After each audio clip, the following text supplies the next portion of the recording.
Galera, segunda parte sobre as questões da reforma religiosa. Então, quem não assistiu o pré-contexto, né, ou seja, as questões aí que estão envolvendo todo o século XV e século XVI de formação de estados,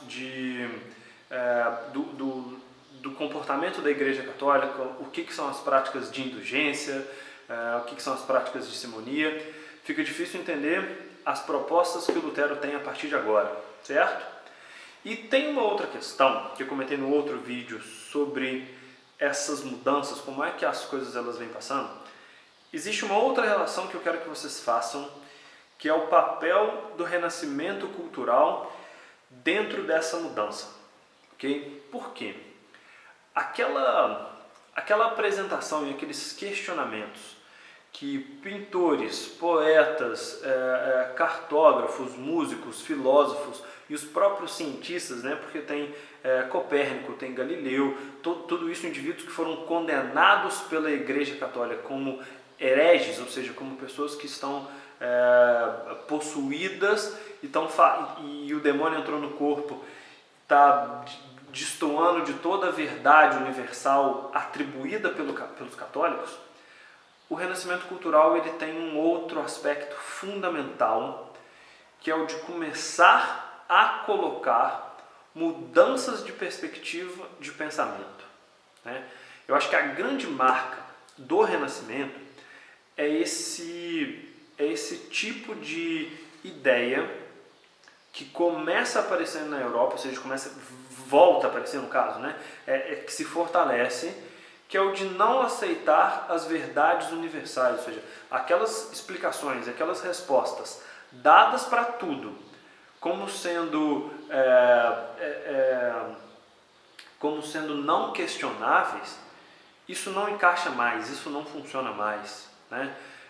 Michelangelo, Leonardo da Vinci, o próprio Donatello, o Rafael e os Cervantes para a literatura, enfim, o que esses autores, o que esses pensadores eles estão fazendo, além de resgatar toda a parte artística, toda a parte filosófica da Grécia e de Roma antiga, é começar a colocar na ideia do pensamento, da ideia do europeu, de que a gente precisa duvidar, de que a gente precisa questionar, de que a gente precisa ir a fundo, que a gente não pode aceitar uma única resposta, uma única explicação para as coisas, e que essas explicações elas têm que ser cada vez mais atribuídas do ser humano para o próprio ser humano, certo? E aqui tem um outro elemento importante, que é o lance da criação e da invenção da imprensa. Porque eu quero que fique claro é que o poder da Igreja Católica, justamente para existir essa quebra, né, para o clero ser pressionado pela aula de hoje, pelo Lutero, preciso que fique claro como é que o conhecimento ele é restrito, né?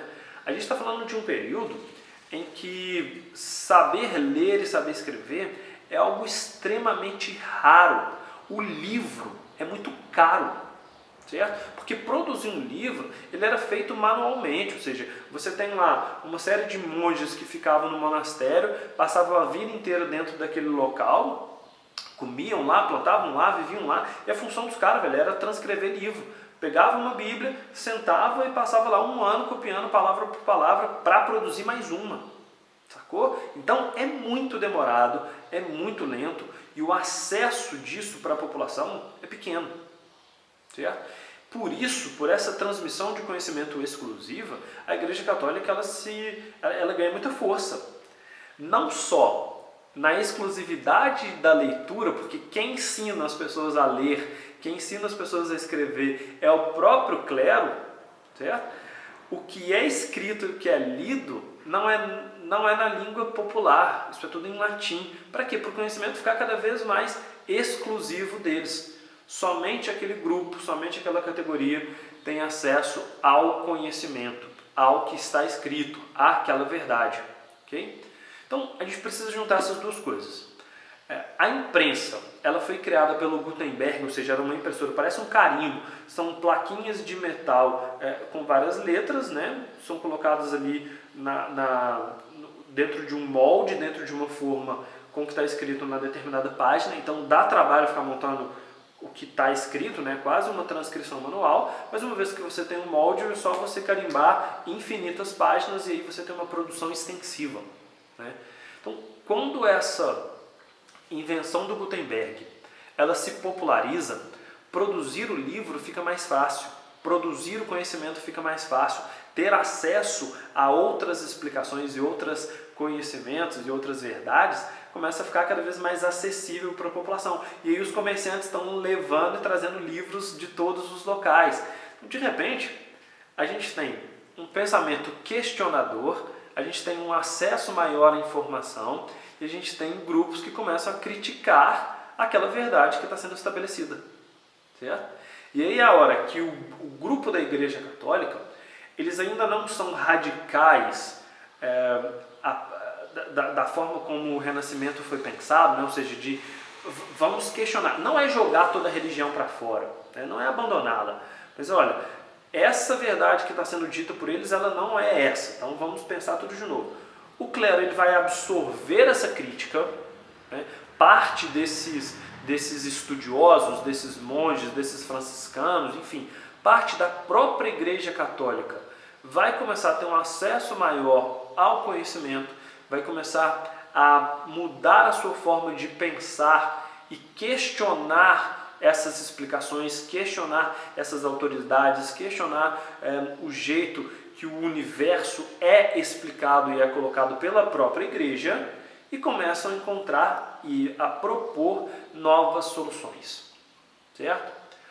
O grande exemplo disso vai ser o caso do monge alemão, não dá para a gente falar Alemanha ainda, mas vamos trabalhar assim, né? Que é o caso do Lutero. O Lutero começa a se sentir extremamente insatisfeito com as práticas que a Igreja Católica está colocando, principalmente a questão lucrativa, né? Que isso para ele é um afastamento total de tudo que é pregado, certo? E ele está lendo, ele está estudando, ele está questionando, ele está pensando outras formas de colocar essas questões para os seus fiéis, e de repente o que a Igreja Católica dá em retorno não é isso. Como assim? Na sua abadia em Witzel, chega um membro do clero autorizado pelo próprio Papa Leão para vender indulgência e vender objeto religioso, vender relíquia sagrada.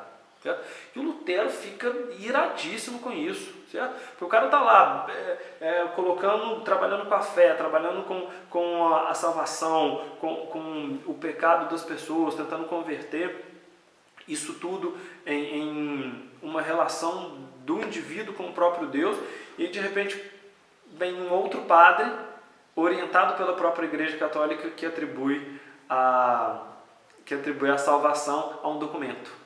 Né? E esse documento é utilizado pela Igreja Católica nas próprias prensas do Gutenberg, né? Que aumenta a sua venda, facilita a venda desse documento aí, o carimbo. Né? O Lutero fica extremamente insatisfeito, escreve um documento, são 95 críticas que ele faz à Igreja Católica, coloca na própria porta da sua igreja, só para vocês entenderem como é que a própria Igreja Católica é que faz essa tempestade em copo d'água, né? Se sente extremamente ofendida pelo que Lutero está se propondo, pelo que Lutero está colocando, mas vale ressaltar que o que está sendo escrito pelo Lutero nas 95 teses, para começar, está escrito, né? Ou seja, uma parcela muito pequena da população sabe ler e escrever, ou seja, a galera só viu um rabisco lá sem entender nada. E além disso ele está escrito em latim, ou seja, ela é uma crítica interna, ela está sendo uma crítica pública, mas o que é criticado não está sendo visível. Então as pessoas não sabem nem o que está acontecendo, vem um monte de rabisco, quem está informado, quem consegue ler, vê que o Lutero está criticando todas essas práticas. A Igreja Católica exige que o Lutero se redima, exige desculpas do Lutero, que ele peça perdão, que ele queime todas as suas obras, e o Lutero vai bancar a sua ideia e vai questionar todo esse comportamento. A partir daí é que surge uma nova vertente religiosa, o que a gente chama de vertente protestante. Por quê? Porque ela surge a partir da crítica, né? A partir de um posicionamento contrário às práticas que vinham sendo feitas. E o que o Lutero abre a partir de agora? O que a Igreja Luterana ela traz de novidade em relação aos católicos? Primeiro, a questão da salvação. E isso é fundamental, isso eu quero que vocês saquem, porque isso vai ser a base para todas essas religiões. Cada uma delas tem um jeito da sua alma ser salva, beleza?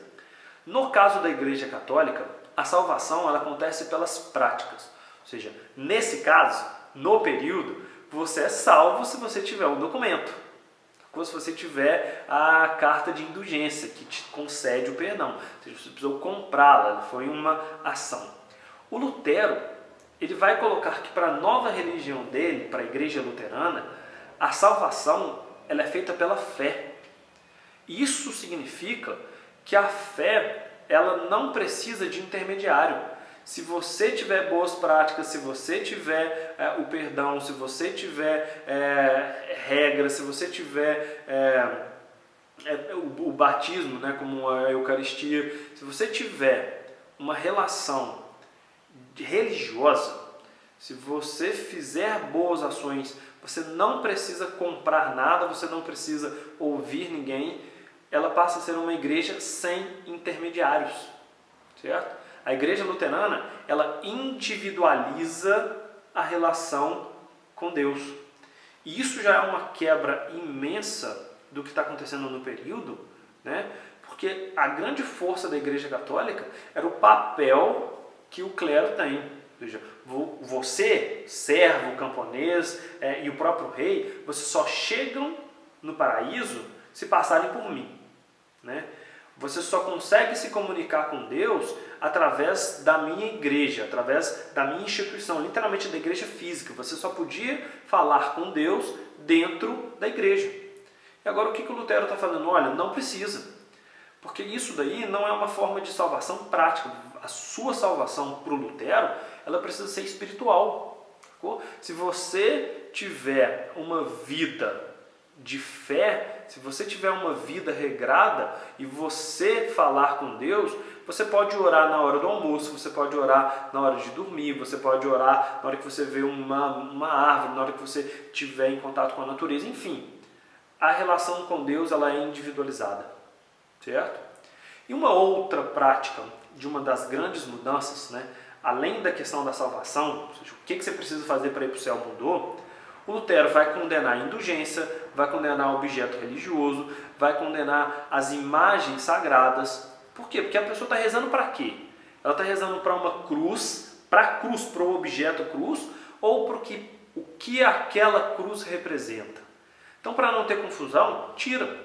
Vamos tirar o santo, por quê? Para a gente ter certeza que a pessoa não está rezando para o objeto, mas em sim para o que ele significa.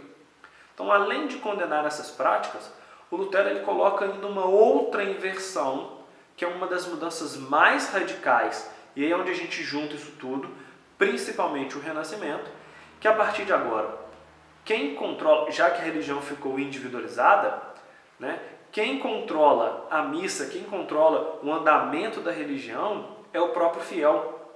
Por quê? Porque as missas, né, o diálogo com Deus, ele vai ser feito através da leitura da Bíblia, ele vai ser feito através da livre interpretação.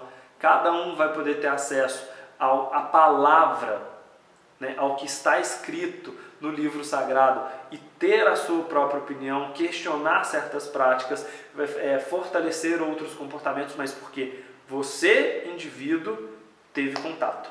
E não o que foi algo que um padre falou em latim e você tem que acreditar.